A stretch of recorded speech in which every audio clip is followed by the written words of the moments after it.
നമസ്കാരം. ഇറാനെതിരെയുള്ള സൈനിക നടപടികൾ ശക്തമാകുന്നതിനിടെ അമേരിക്ക ആണവായുധം പ്രയോഗിക്കുമെന്ന വാർത്തകൾ തള്ളി വൈറ്റ് ഹൌസ് രംഗത്തെത്തി.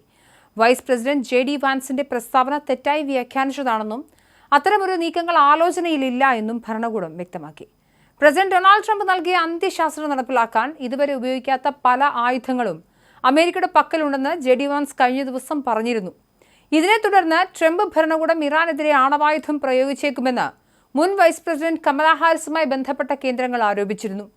എന്നാൽ വൈറ്റ് ഹൌസ് ഈ ആരോപണത്തെ ശക്തമായി പരിഹസിക്കുകയാണ്. വാൻസിന്റെ വാക്കുകളിൽ അത്തരമൊരു സൂചനയില്ല, ഇത് കേവലം വിഡ്ഢിത്തരമാണെന്നായിരുന്നു എക്സിലൂടെയുള്ള ഔദ്യോഗിക പ്രതികരണം.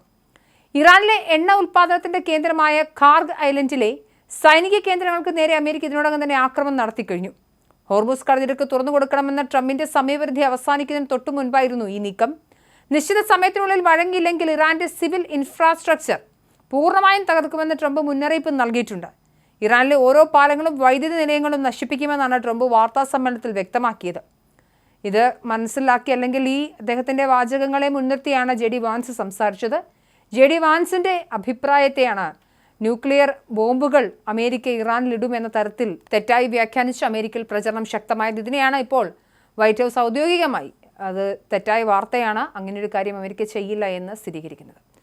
അതേസമയം ഇസ്രായേൽ പ്രതിരോധ സേന ഇറാൻ ജനതയ്ക്ക് കടുത്ത മുന്നറിയിപ്പ് നൽകിയിരുന്നു. ട്രെയിനുകളോ റെയിൽവേ പാതകളോ ഉപയോഗിക്കുന്നത് ജീവന് അപകടമാണെന്ന് പേർഷ്യൻ ഭാഷയിലൂടെയുള്ള സന്ദേശത്തിലൂടെ IDF അറിയിച്ചിരുന്നു. പൊതുഗതാഗത സംവിധാനങ്ങളിൽ നിന്ന് വിട്ടുനിൽക്കാൻ നിർദ്ദേശവും ഉണ്ടായിരുന്നു. എന്തായാലും ഈ നിർദ്ദേശം അനുസരിച്ചത് ഇറാനിലെ ജനതയ്ക്ക് സ്വീകാര്യമായി. കാരണം അവരെ സംബന്ധിച്ചിടത്തോളം ഏറ്റവും നിർണായകമായ നിമിഷങ്ങളാണ് കടന്നുപോയത്. ഇറാനിലെ IRGC റോക്കറ്റ് ലോഞ്ചറുകൾ മറ്റു സ്ഥലങ്ങളിലേക്ക് കൊണ്ടുപോകാനായി അടിസ്ഥാന സൗകര്യങ്ങളായ റെയിൽവേ പാളങ്ങൾ ഉപയോഗിക്കുന്നുണ്ടായിരുന്നു.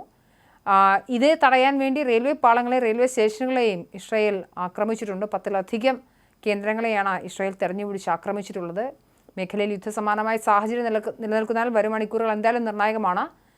ഇന്നെന്തായാലും അന്താരാഷ്ട്ര എണ്ണ വിപണിയെയും ആഗോള സമാധാനത്തെയും ഈ സംഘർഷം ബാധിക്കുന്നുണ്ട്.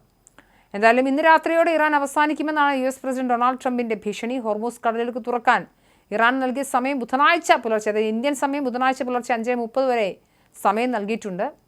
ആ സമയത്തിനുള്ളിൽ ഇറാൻ തങ്ങളുടെ നിബന്ധനകൾ അനുസരിച്ചില്ലെങ്കിൽ മുന്നറിയിപ്പ് ട്രംപ് നൽകുന്നുണ്ട്. തിരികെ കിട്ടാനാകാത്ത വിധം ഇറാൻ ഇന്ന് രാത്രി അവസാനിക്കും, ഒരു നാഗരികത തന്നെ ഇല്ലാതെയാകും. അങ്ങനെ ഉണ്ടാകാൻ ഞാൻ ആഗ്രഹിക്കുന്നില്ല, പക്ഷേ അത് സംഭവിക്കുമെന്നാണ് ട്രംപ് പറഞ്ഞത്.